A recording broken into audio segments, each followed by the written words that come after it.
you are constantly seeking validation and approval from others and feeling inadequate without it, needing that validation, because deep down, you know what you need to be doing, but you don't trust that part of you.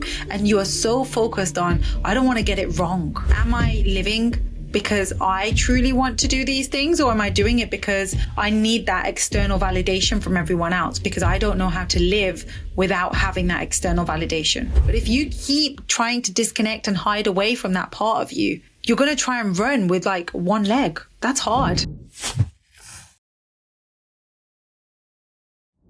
Hi, and welcome back to another episode of Therapized. My name is Lalitaa, and I am going to be speaking to you today around self-worth. And for me, this is such a powerful topic because it's the core of everything that I am about. And what I mean by that is, when I'm working with individuals, when I'm speaking to individuals, that relationship that we hold with ourselves is the most important relationship that we have, because it determines the relationship that we have with everything else. And that's not just with people. It's also things like the relationship that we have with food, the relationship that we have with alcohol, the relationship that we hold with what we allow in our lives. So for me, it's so important to really deep dive and understand, what does self-worth mean for us, but also how does it show up for us? Because self-worth, it comes from a place of how we determine our worth and what we feel worthy of. What is it that we feel deserving of? Because if we come from a place of, I don't feel like I'm good enough, which is all around, and connection with self-worth and feeling good enough is so powerful. Because if you don't feel worthy of yourself, if you don't feel worthy of who you are, it means that you're not going to take opportunities. You're not going to do things, because you're not going to put yourself in situations, because your subconscious is already telling you, I can't do that. I'm not capable. I'm not deserving. I'm not able. So all of these things keep coming in. And when we keep saying this to ourselves, there might be an opportunity just there, right in front of us. And we don't go and knock on that door because we are so afraid of opening that door and seeing a reflection of what we believe to be true. And the reflection of what we believe to be true is, I can't do it. I'm not capable. So guess what? That's going to have then an impact on how we, or the choices that we then make. The opportunities are all there in front of us. But if we don't believe it, if we don't see it, we're not going to take them. We're not going to take these opportunities. We're not going to be able to move forward in life in the ways that we want to, and we truly are able to, because we don't see it. And we know we want it, but we don't trust ourselves that we are able to move forward. So let's think about what a healthy sense of self-worth involves. And the first thing I would say is self-acceptance. It's embracing yourself and not criticizing, not telling yourself that I'm a bad person, or I'm not deserving of this.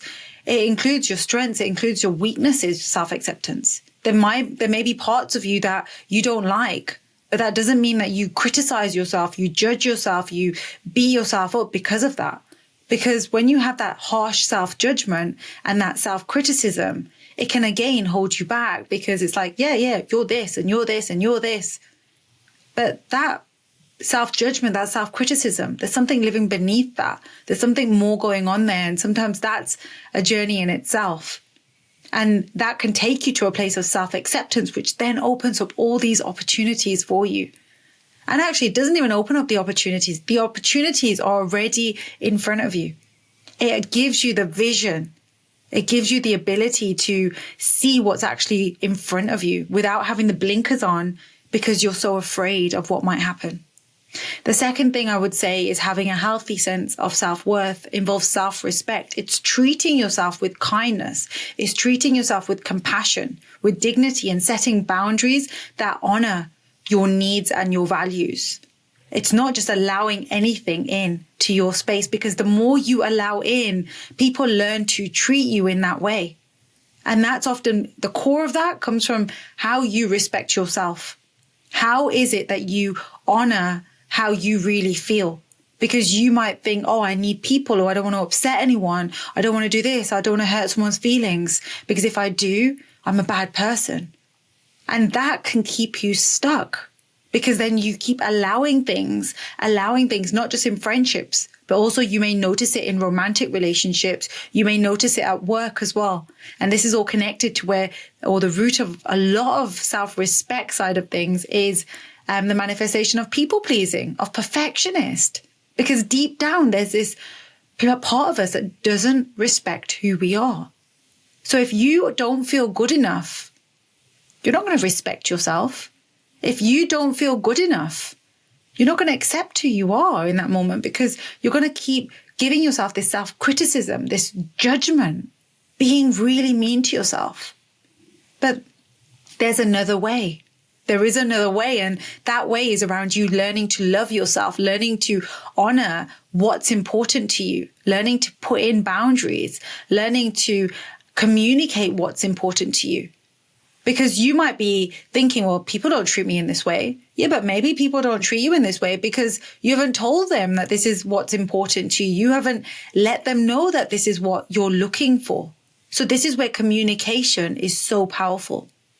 The third thing I would say to have a healthy sense of self-worth involves self-confidence. And that's believing in your abilities, in trusting yourself to navigate any challenges or anything that comes your way.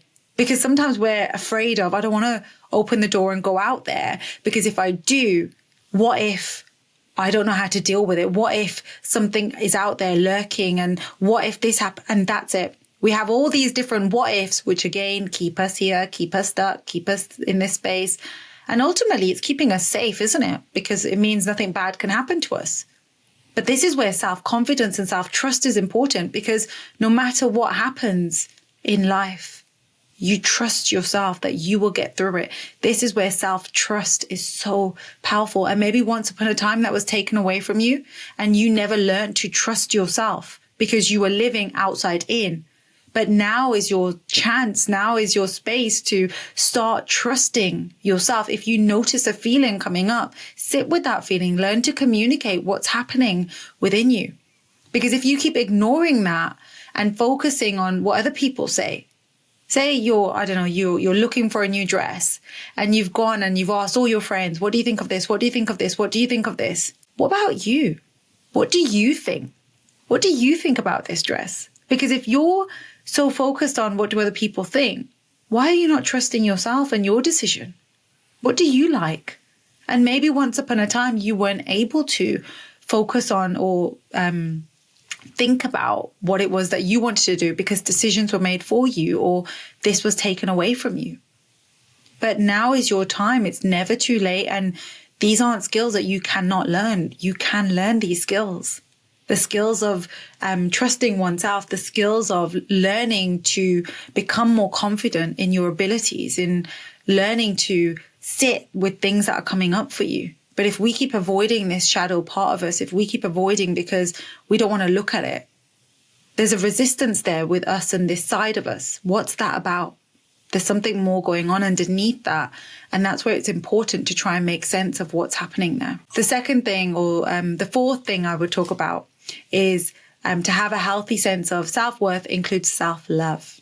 And sometimes people hear self-love and they're like, oh, but no, self-love isn't about that. Self-love is a deep sense of care, appreciation, compassion, respect, and acknowledging like what's important to you as a human being.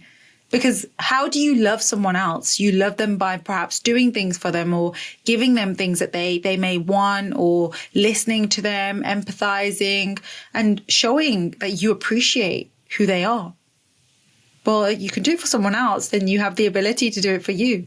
So self-love isn't about lighting candles or journaling. There's so much more. Yes, that's part of it. But there's so much more to self-love, which is you really caring for yourself. You have your own back, not waiting around for someone else to come in and have your back, because you have your back. And if you keep trying to wait and think someone else is going to come in and save you, no, that's you. It's you that needs to save you. And you need to see that, because otherwise the door is open and we're waiting for someone to come in to save us. But only you can see your worth. Only you can see what's going on. And the second part of this podcast, we're going to dive into what caused us to have this low self-worth. Where does that come from? Because this idea of I'm not lovable, I'm not deserving, that's the core of low self-worth, is the beliefs, these beliefs that limit us, that stop us from showing up in the way that we are able to show up. But something has happened where we've dimmed ourselves to stay dimmed down.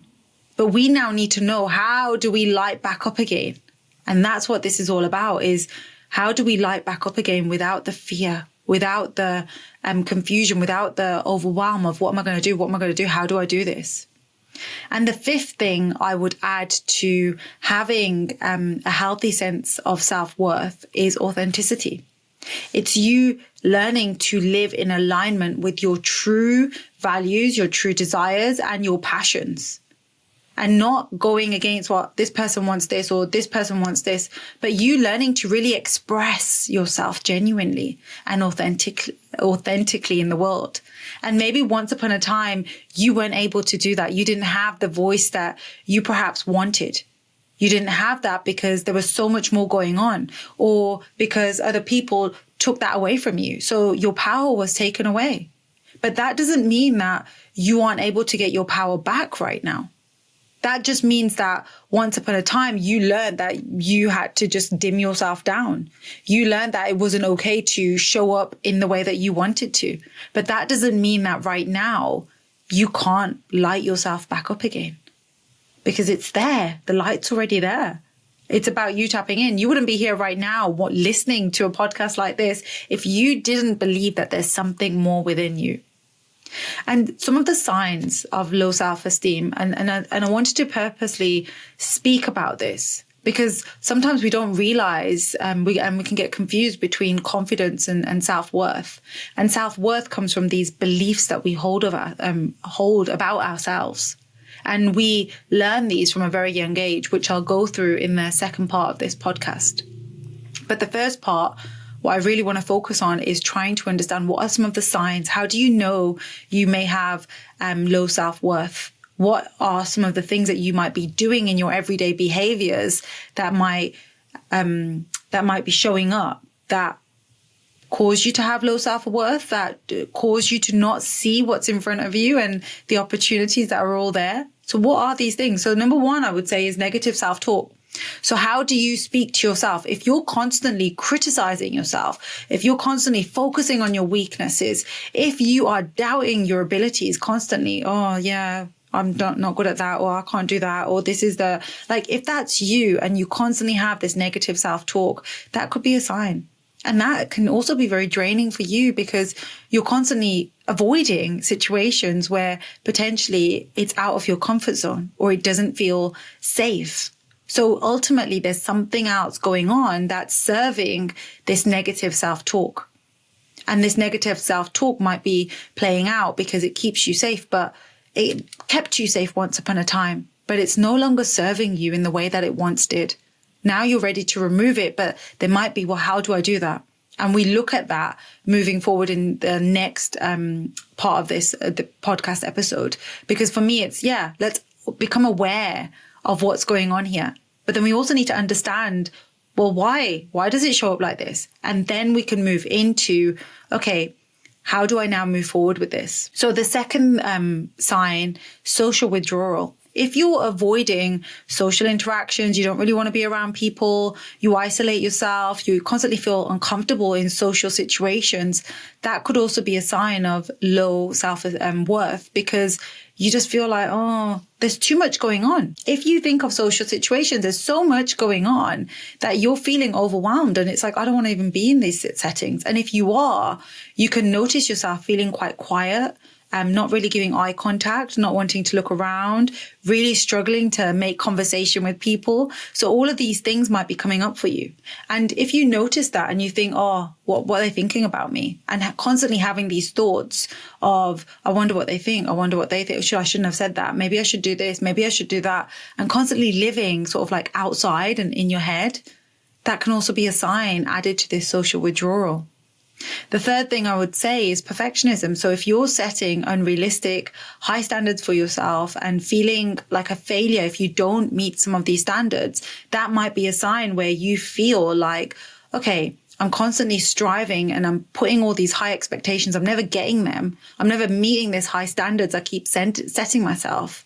It's because I'm a failure. It's because I'm not good enough. It's because I'm not worthy. It's almost like we're setting ourselves up a bit, isn't it? Where we say to ourselves, okay, I want to do this, or I'm going to do this, or I need to do this. You don't do it. And guess what? You feel like a failure. So how are you helping yourself there? And do you even realize that these are very high standards that you're setting yourself? And again, where did you learn to set such standards? Where does this come from? So this sign that we're seeing of perfectionism, it goes deeper. And I've got another podcast episode focused on perfectionism where we dive deep into where that comes from, how it shows up. Because it's important to try and understand, where is it that I learned to be this idea of perfect? Where does this come from? Because with that in mind, it gives you so much more awareness, but then also the understanding. And then you move into the conscious change. How do I now change this way of being? And the fourth sign is seeking approval. And this is a huge one. If you are constantly seeking validation and approval from others and feeling inadequate without it, needing that validation, asking them constantly, what do I do? What about this? What about this? Or what about this? Or what do you think of this? Or what do you think of this? And maybe not even taking their advice. Because deep down, you know what you need to be doing. But you don't trust that part of you. And you are so focused on, I don't want to get it wrong. I do not want to get it wrong. That's like the core of it. Because if you get it wrong, that means you have to go and visit some of these beliefs that are lurking around. The beliefs of, see, not good enough. You're a failure. Look at this. Look at everyone else. Look at you. You're not good. You're bad. You are not clever. You are not able to do these things. So all of these things, you're avoiding this inner critic to come out. And you can understand why, because this inner critic isn't very nice, is it? So of course you're going to try everything to try and avoid it. But if you keep trying to avoid that, it means then that you live in this idea of, I need this approval from everyone else. And you're constantly looking for approval from others. But when do you really tune into what's important to you? When do you really tune in to understand what is it that is important in your life and the decisions that you want to make? Not because someone else has told you to wear this dress. No. What do you feel comfortable in? What do you feel suits you? What do you feel is right for you? If you don't learn to make these choices and these decisions, you're constantly going to be needing people to make the choices and put the steps in front of you to be able to move forward. But you can see these steps. You just don't want to enter that criticism underneath all of that, because visiting those core beliefs and visiting that inner critic isn't a nice place to be. And maybe also you don't have the tools to be able to help you manage that inner critic. And that's something I speak about in my book, High Functioning Anxiety, which is so important to understand. How do I do this? Because that's often a big question clients will ask me. Well, a big question that they'll constantly ask me is, how? I get it. I understand this is what's going on. I can see and I'm aware of this. I understand why it's there. But now how do I change it? And I heard this question over and over again. It's one of the reasons why I put it into the book, because I know how important it is for people to need and want the tools, especially if their brain works in that way. Is I just need to know how to get from A to B. How? What do I do? What's the next sort of steps there? And a big part of that is learning to trust yourself. And that comes with patience. And a big lesson there is patience. One of my biggest lessons has been patience. With everything, like even, for example, with running, when I got an injury, there's a frustration that comes up. But actually, you have to sit with that and you have to learn to listen to your body, listen to what's going on. And if you don't, you'll find a way, because behaviors have a way of showing themselves coming up to surface level. So it is important to try and understand, okay, right, am I living because I truly want to do these things, or am I doing it because I need that external validation from everyone else, because I don't know how to live without having that external validation? Another sign is difficulty accepting compliments. So if you are someone who just dismisses compliments or you feel unworthy of praise, so someone might say to you, oh, look, I really like your dress that you're wearing today. We've got a dress theme going on in this podcast. So yeah, I really like your dress today that you're wearing. And you're like, oh yeah, this old thing. I got it ages ago. Or you might find it really uncomfortable and not know what to do. Or you might quickly change the subject and be like, so anyway, what did you do last night? You said you were going to have a busy day. Or you might quickly try and escape from the space because you're just like, oh, this is really uncomfortable. Introducing our exclusive newsletter, your weekly dose of inspiration, insights, and empowerment. Each week, we deliver curated content straight to your inbox. And this is designed to help you navigate life's challenges and thrive. Join our community of like-minded individuals who are committed to personal growth and self-discovery. Subscribe now to start your journey towards a happier, more fulfilling life. Don't miss out. So there's lots of different ways of sort of reacting back to someone complimenting you because you can't take it. But as soon as someone criticizes you or makes a point about even giving you feedback, that's it. Full on, we can become very defensive and we hold on to that. We hold on to that feedback, that criticism that we think it's a criticism and it's there. And it's like, why did they say that? Why did they say that? And then the perfectionist part of you will come out and be like, right, how are we going to try and hide that or manage that or mask that? So next time people see us as being perfect, and we're constantly trying to just adapt to be this perfect version based on the feedback that we're getting from others. But that's everyone else's feedback, and everyone has a different opinion of how they choose to be in the world. That doesn't necessarily mean that it's right or it's wrong for you.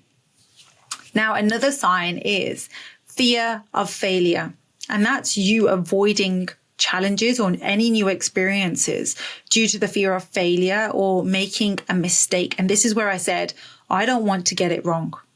If you are so focused on, I don't want to get it wrong, I'm afraid of getting it wrong. But why? What's living underneath that? What's living underneath, I don't want to get it wrong? And is that you avoiding challenges or these new experiences? Because if you do it wrong, that inner critic is going to come out. And again, we don't know how to deal or sit with this inner critic. So what ends up happening with that inner critic is we then just avoid it. It's easier to be the ostrich and put your head in the sand. If you put your head in the sand, it means nothing's going to happen. Nothing's happening around you. But guess what? It still is happening. You're just avoiding. Another analogy of that is the blinkers, the horse and the blinkers. If you've got these blinkers on your eyes and you're so focused on, I don't want to see what else is going on. And subconsciously, is that what's happening? Is it's trying to protect you, but is it really allowing you to grow in the way that you are capable of if you keep avoiding? It's almost like we have this shadow part of us. We don't want to look at that shadow because we're afraid. And sometimes we create this shadow being this monster in our heads, and it's not a monster. And often when clients start working with their shadow self, they'll say, oh, it's not as big as I thought it was, or I wish I had started this sooner. And that's something else I've put into my book is some of the key things that clients have said to me, because I think it's important that you acknowledge this shadow, this part of us that we keep trying to avoid, it's become bigger and bigger and bigger and bigger in our heads. And it's not as big as we think. And sometimes it's just having that support with someone or speaking it out to someone who gets it, who understands it. Because sometimes we can be trying to talk to other people about it. And if they don't get it, we can shut ourselves down slowly, be like, oh, okay, they don't get it. They don't understand it. Or I'm too much. Or these emotions or thoughts that are lurking around of shame, guilt, I'm not good enough, I'm not worthy, I'm a burden. All of these things might be going on underneath, and we just try to avoid them as much as possible. So part of us might be thinking that actually I better not talk about this, because last time I did try to talk about my emotions, I could see people's faces and I noticed that it was too much. So I'll just slowly put this to one side and pretend it's not there. But it will keep trying to come out in your behaviors. Another sign we move to is comparing yourself to others. Now, if you are someone who is constantly just comparing yourself to others and feeling inferior or inadequate as a result, and when I say comparing yourself, what I often see is people put other people on a pedestal and they put themselves all the way down here and they put everyone else up here on this pedestal like, oh, look, they're like this and they're like this, but look at me. They're like this and they're like this and look at me. They're like this and look at me. But again, there might be a reason why you're doing that. Are you doing that because, again, it keeps you safe? Because if you put yourself up here and someone says something to you and then you have to bring yourself, well, why are you going to do that? Again, your brain is thinking of safety and protection. So if you keep yourself down here, I'll kick myself before someone else kicks me. Before someone else kicks me, guess what? I'll kick myself and I'll stay down here. But no one might even dare to want to kick you. But just in case, I'll stay here. And listen to what I've just said, just in case. And this is where the overthinking can come from. And this takes us nicely to our next sign is the overthinking. The overthinking that can come up where you're 10 steps ahead because you, again, want to try and protect yourself. But you might be assuming and thinking all these different scenarios of what if. And this is where self-esteem and self-worth is really closely connected to anxiety. Because when we start overthinking situations, we create all these different scenarios in our imagination. And now we start to feel anxious. We start to feel worried about all these things that might happen. But these things aren't things that are going to happen. They're things that our brain is thinking of, and it's thinking of the worst case scenario. Because again, it wants to protect us. It wants to keep us out of trouble, out of the space where we're going to get it wrong, where we've made a mistake. So your brain takes you to all the places that you can possibly make a mistake.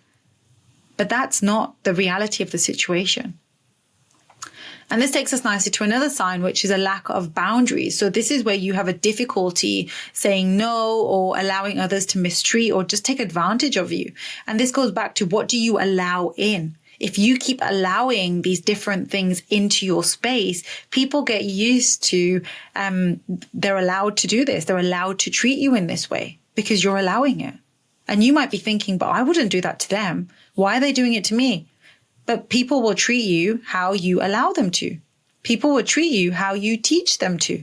So if you teach them, it's okay to, don't knock on the door, just come straight through. That's okay.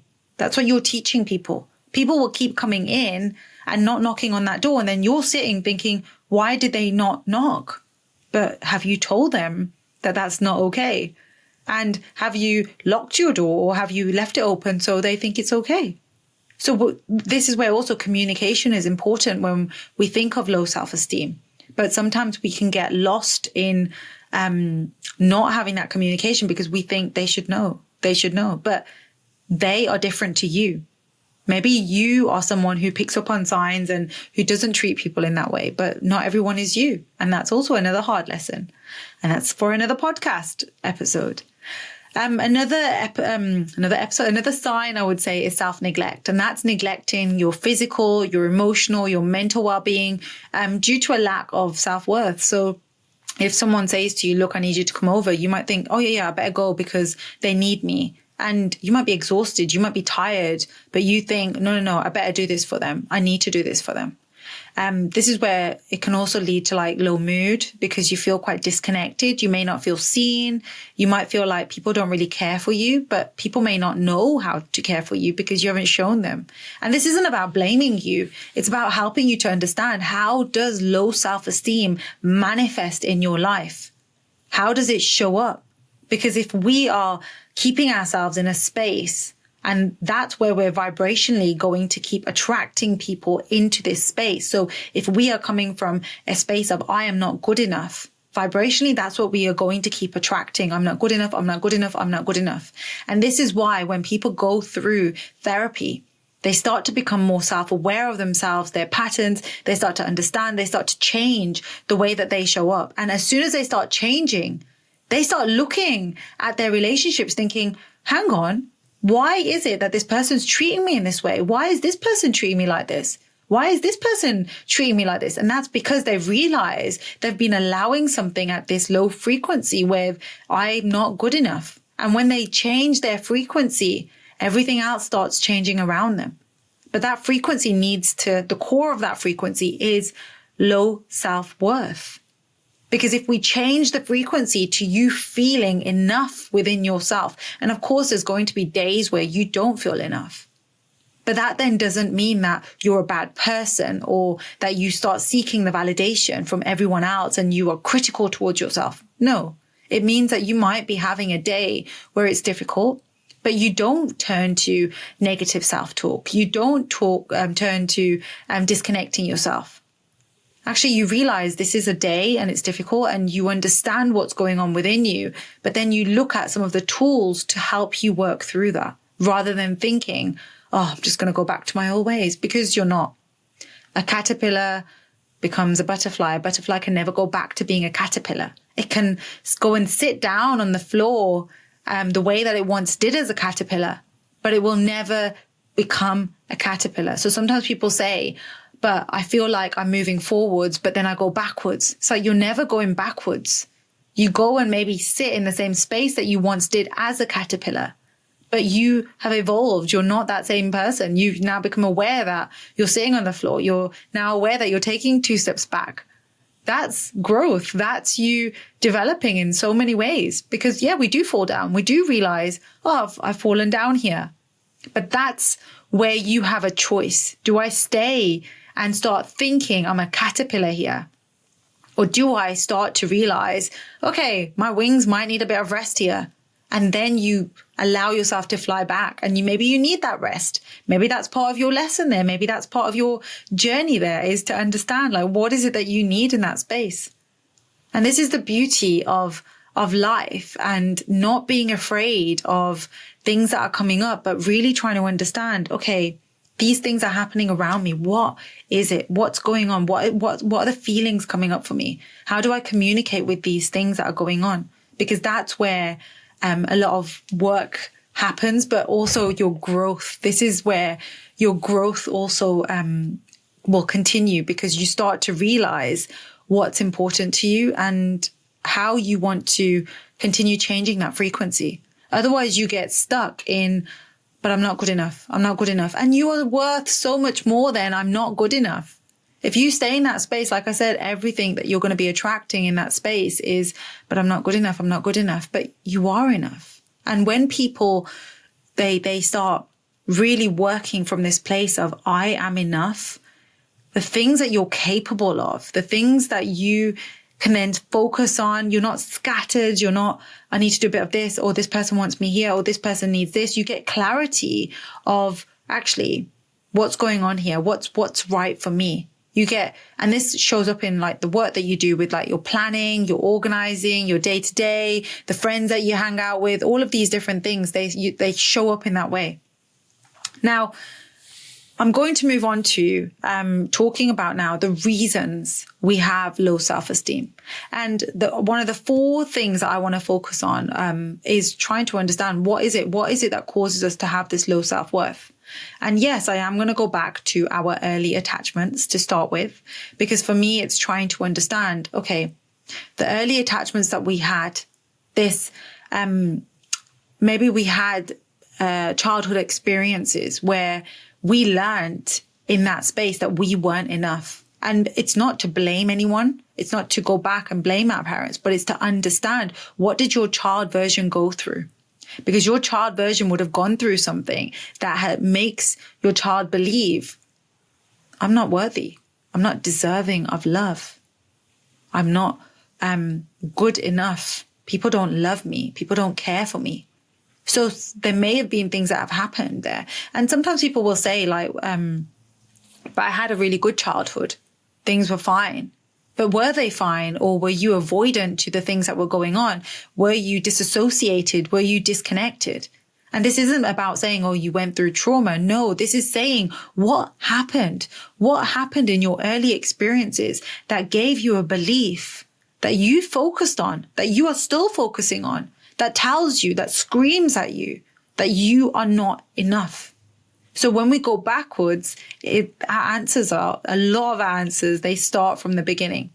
And is this where you perhaps experienced criticism? And it may have not been criticism all the time from your parents, from your teachers, from your siblings, but it may have been there and we've held on to the criticisms. Is it that we have felt rejection? We've felt neglect, emotional neglect. Is it that we have felt that we felt lonely? We felt disconnected. We didn't feel loved. We didn't feel nurtured. What went on in our early experiences? Because that can deeply impact our self-worth. And these experiences, they may include harsh parenting, bullying, trauma, and all of this can lead to internalized beliefs of unworthiness, of inadequacy, that there's something wrong with me. So you have this deep, deep belief that there's something wrong with me. But with that comes shame. There's something wrong with me. And then we try and hide that part, thinking, okay, if I hide this part of me that I think there's something wrong with me, then no one else will see it and I'm okay. And this is where the perfectionist comes out. It's like, pretend everything's fine, everything's okay, no one else can see it. And then someone might say something about this part of you. Someone might notice it or bring it up and instantly it's like, oh, they've seen it, alert is on, anxiety is out, feels like you've been found out. But actually, this is a battle between you and yourself and what you believe is worthy and not. And that's where the real work happens. And this is why I say the how-to is really important. And as I mentioned, I share this in my book, In High Functioning Anxiety, because I just think it's such an important part of of growing and of moving forward. It's trying to understand, okay, how do I now? I understand that my early childhood, I learned these beliefs. I understand how they show up in everyday life. But now what do I do? And we'll get to that. So next part of like just understanding like the experiences that you went through, it may have been a few events that have happened. So there may be very key events. And one of the things I do when I work with clients is I start off by doing a deep dive of understanding what have they actually been through in life? What has gone on for them? Because did you learn to be hyper independent? So you're so focused on like, okay, I need to get this done. And you show up as being very high functioning. But underneath that, you might be feeling this low self-worth that no one really sees. But where did you learn to, again, disconnect that there's this part of you that's driven by this low self-worth, but you show up as being, I'm capable, I've got this together, I'm okay, I can do this. But no one really sees this underneath bit that's going on here. People might see you as successful. People might see you as you've got it together. People might see you as you have, you've got it. You're organized. You've got things together. You're showing up every day. You're social. You've got a good network. People think that about you. So you continue living in that way, thinking everyone sees you, but actually you're disconnected from yourself. So that's really important to try and understand and make sense of. But we go back to the, just you understanding more about how your childhood does impact on how disconnected you feel as an adult, how it connects to your perfectionism as an adult, how it connects to your people pleasing as an adult, how it connects to you being someone who may lack boundaries as an adult. All of these are connected. And it, like I said, it may start from childhood, but we've nurtured it and nurtured it and nurtured it. And this belief has got stronger and stronger and stronger, but we've also learned to mask it. So people outside, they may not always be able to see that deep down, you don't feel enough. Deep down, you don't feel deserving, but it will show up in your relationships. If your friends, for example, you see them and a few of them have gone out and they've put something on social media, you might be thinking and looking at your phone thinking, what about me? They didn't ask me. They didn't ask me. But you'll never say it to them, but you'll be thinking it. And then as a result of that, next time you're with them, you might be trying overly hard to try and fit in, to try and be better. But there was nothing ever wrong with you. But you felt that they didn't ask me. And this is where communication is. And this is the next part of growing and learning to use your voice, to being authentic, to communicate what's going on. Because people will listen. The right people will listen and understand and want to make this change.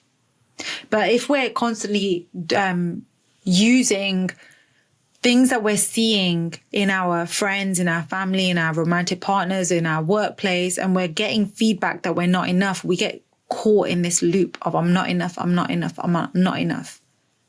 And if you get caught in that loop of I'm not enough, that's where you get stuck.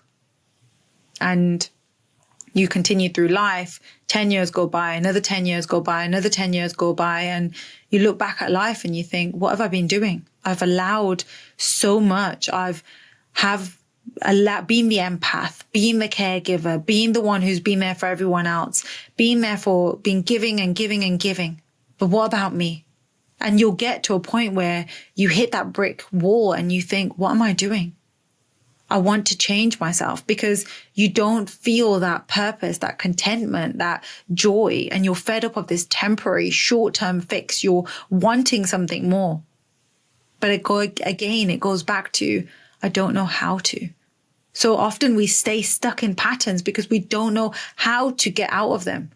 And that's why I was so passionate about writing my book, because for me, high functioning anxiety is all about giving you the tools. It's a guide. It gives you the tools to help you manage what's going on within. Because for me, for years, I didn't know how to.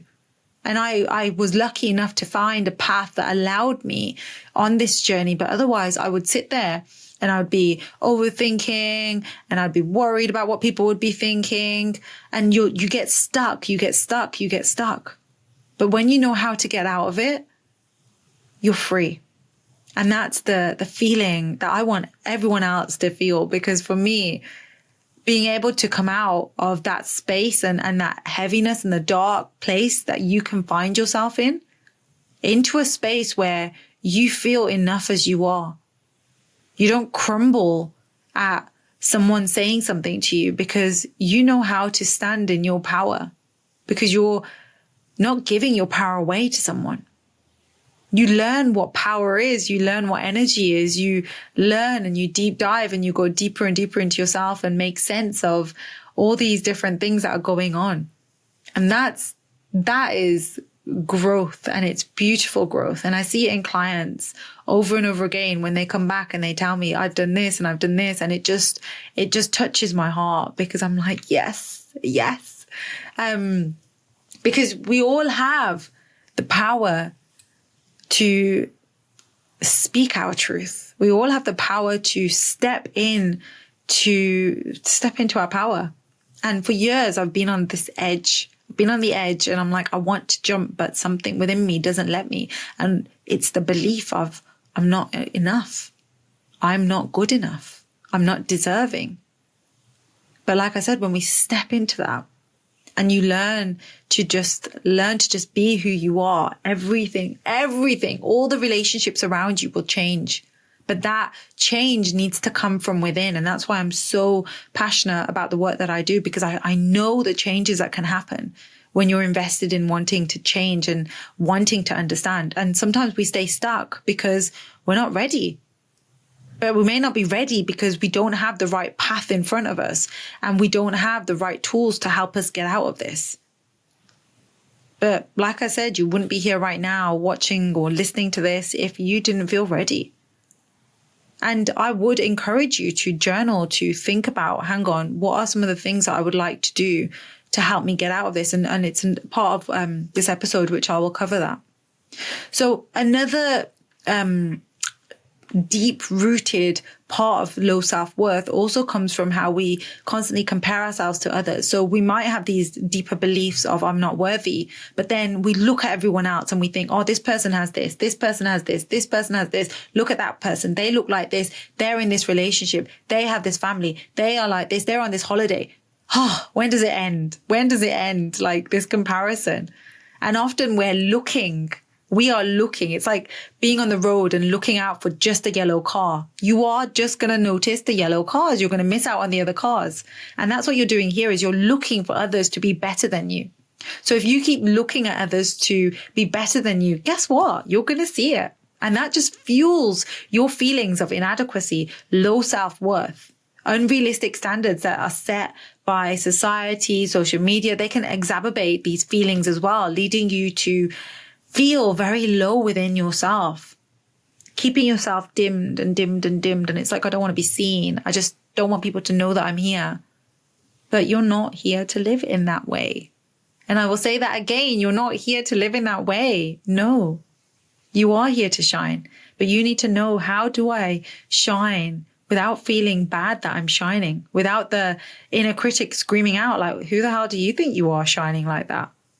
You have every right to shine. You are deserving of it.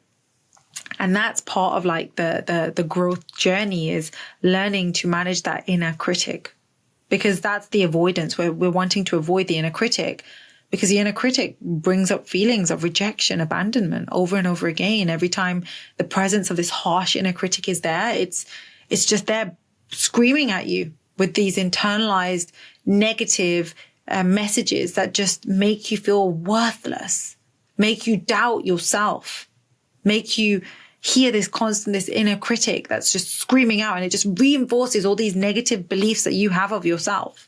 And in the end, what does it do? It just stops you from growing, keeps you in this space. But we see this critical inner voice as a negative. And sometimes we can say, I just want it to go. But is the inner critic really a bad part of you? Or is it a part of you that has been formed to keep you safe? And what do I mean by that? I mean that maybe once upon a time you needed that inner critic to help you get to a space by staying safe. So if you weren't shining bright, it meant that you're not going to be in anyone's view.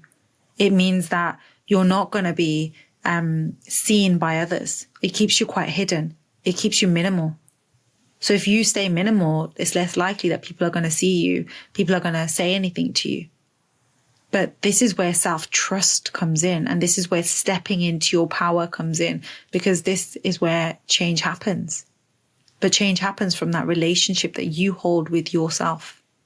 And when we think of relationships as well, and as I mentioned earlier about the growth of relationships, when you start learning that you are enough as you are, you start noticing that the relationships that you are forming, they're more meaningful.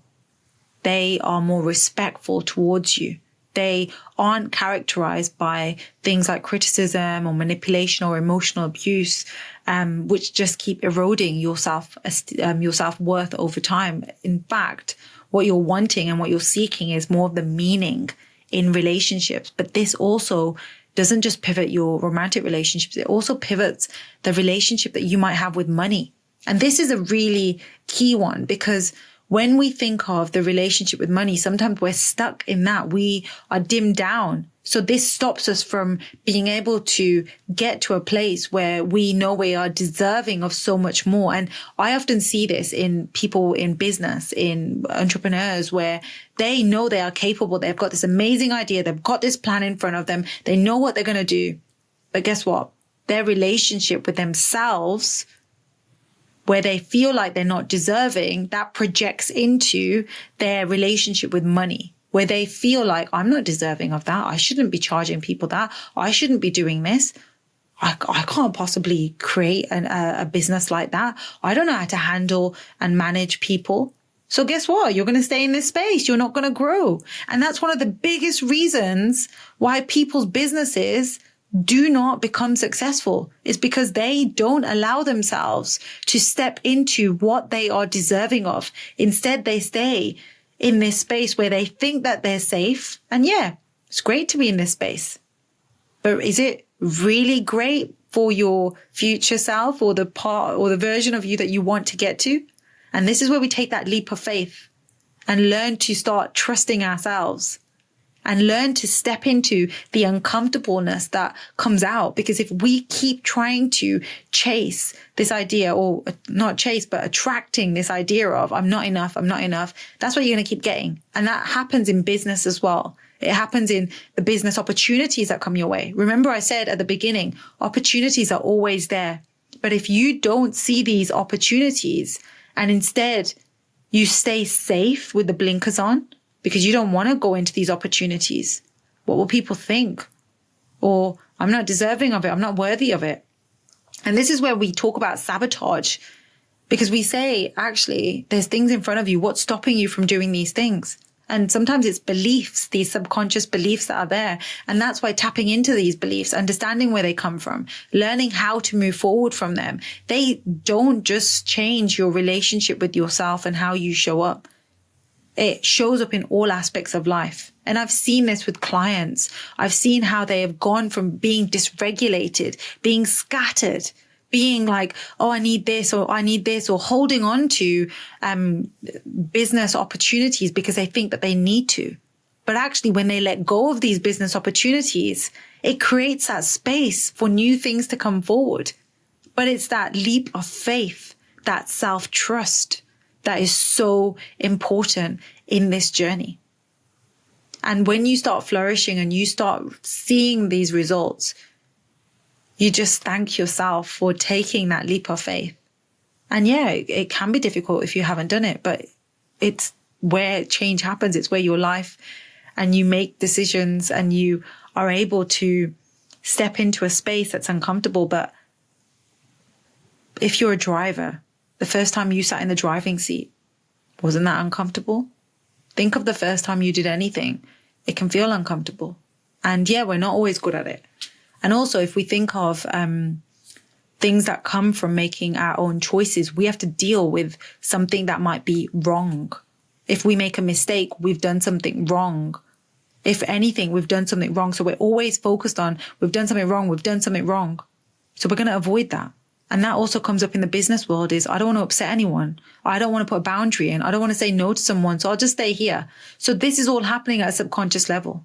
And as I said, you can move past this because it's important to recognize that, yeah, all these factors are interconnected, but they vary from person to person. But addressing this low self-worth, it does require self-reflection. It does require challenging your negative beliefs. It does require maybe seeking that professional support. It does require practicing self-compassion. It does require you self-caring and learning how to regulate your emotions. That's the core of all of this, is how do you regulate yourself, your inner critic? How do you not keep avoiding it, but you show up for your inner critic and you mention, hang on 1 minute, what is this? What does this inner critic want from me? Or how do I show up? Offering compassion, because now I'm understanding what this inner critic is all about. I'm realizing what this inner critic wants from me. I now know how to navigate this. That is huge. Because when you learn to do that, you change everything. You're showing up for yourself in a different way. But if you keep trying to disconnect and hide away from that part of you, you're going to try and run with like one leg. That's hard. It's hard to run with one leg, isn't it? And that's what you're trying to do in life. But to run with two legs, being authentic, you need to tune into that other leg. You need to know what that other leg's about and feel into it rather than ignoring and pretending it's not there, because you have two legs and you need to follow that and learn to run with these two legs together rather than continuing through life with just one leg, because you don't need to do that. So working with someone, self-reflection, that can be very beneficial. Even just like noticing, and this is what I say to clients when I first start working with them, is just start noticing things that are uncomfortable, and noticing and starting to make a note of the things that you're avoiding. Because if you're avoiding something, there's something living there. And what do I mean by that? I mean that underneath you avoiding something is going on. So if you're avoiding picking up the phone and talking to people because you don't know how to hold a conversation, or you're afraid of closing a deal, what's that about? What's going on there? If you don't want to pick up the phone to someone because you're avoiding, because you know that they're going to persuade you in a certain way, or they're going to criticize you, or they're going to say something about your business or about you as a person, you're going to avoid that. And then you're going to overcompensate, and then you're going to people please, and then you're going to be a perfectionist, and then you're going to get caught in this cycle again. But you don't want to do that. You want to understand, okay, what am I avoiding here? What's coming up for me? What is it that is making me feel like I don't want to pick this up? I don't want to pick up this phone call. What is it that's coming up there? Because when you start questioning and reflecting on that, it gives you insight into what's happening. Because I often, and this is another thing I hear a lot, is people will say, oh, I really want to do that. I really want to do that. And I'll say to them, like, what's stopping you from doing it? And they might say, oh, I haven't got the money, or I haven't got this, or I can't do this. And often the root of that is, it's low self-worth. And there'll be other factors as well, which is maybe they don't have the tools. They don't have a plan or what the clarity of what this looks like. So instead, what they end up doing is they stay focused on, oh, I better do it this way, or I'm not going to do it that way, or I'm just not going to take the opportunity, or, oh, it's easy for you because you've got this, and I can't do it. So again, what do? We stay safe. We make excuses, because if we don't have to then think about it, we stay here. But if we don't have a plan, it's harder, isn't it? We feel we're scattered because there's so many things going on, and we're here, and then someone calls us, can you go and do this? We're over there now. We're like this headless chicken, go, doing things for everyone else and not really having a plan, and then thinking, why is nothing happening for me? But nothing's happening for you because you're busy running around for everyone else. And this is where I say it's time. And if not now, when? When are you going to start working on yourself if you don't start right now? So the key things that I would say to you is self-reflect. When you're negative, this inner critic comes up, listen to this inner critic. Don't run away from it. Learn to listen to it. Listen to what it's saying. And then we can start challenging it by looking at, okay, I'm hearing what this inner critic is saying. I'm listening to what it's saying, but what's living underneath that? Is there a part of you, the inner critic, that's screaming out because that's a learned way that we have heard from our parents growing up? Is this inner critic screaming out because actually deep down there's a fear that's showing up? There's a fear that's lurking around saying that I'm afraid of getting it wrong. Is that really what this negative inner critic is all about? And this is why I say invest in yourself.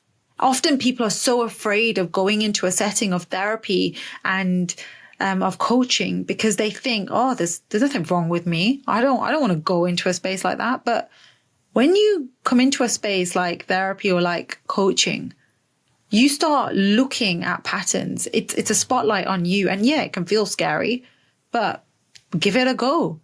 What's the worst that can happen? Everything's confidential anyway. So even if you go in and you don't like it, you don't have to go back. But you've given it a go. You've understood that there is a way. There's another way forward rather than you having to live not liking who you are. Imagine that. Imagine being in a relationship with someone and you don't like them, but you're in this relationship pretending to go through life because you think, I'm stuck with them. I better just continue. And maybe that is like a reality for some people, but we're talking about you here and the relationship that you have with yourself. You are living life with low self-worth, not liking who you are, and continuing life thinking that you're not worthy, you're not deserving, you're not good enough. And you're at this vibrational frequency that is attracting all of that into your space. And this is where you need to break free from that to be able to realize you are deserving. You're deserving of love. You're deserving of care. You're deserving of respect. You are deserving. You are worthy. Because as soon as you start changing these beliefs, trust me, you start seeing the opportunities that are already there around you. So on self-esteem and self-worth, what I want to say is there is a difference as well between self-esteem and confidence. And that's something we'll go into in another episode. But for now, I just want you to take something away from this. And that is that there's no amount of, there's not too much of self-reflection that you can do. Because when we're reflecting on ourselves and our patterns and even interactions, every day there's a chance for us to grow. Every day we're interacting with people and there's always ways for us to grow and to show up. So what I would encourage you to do is learn to really step into self-reflection, learn to really understand, okay, what's coming up for me? If I'm noticing that there's, I don't know, I might have a situation. I've gone to a coffee shop. I've ordered something. What's come up for me? I may have gone into a store and I'm in this store and I had an appointment and the appointment hasn't happened and I'm waiting here in a queue, but no one's serving me. Like, why are you not going out? What's coming up for you? Are you feeling that, oh, I better just stay here, I'm not deserving? Do you feel like you're not worthy? Like what start to listen to what's going on underneath. I think that's where the key is for a lot of this, is you learning to listen to what's really going on. And that's why they say silence is so powerful, because we learn so much in silence.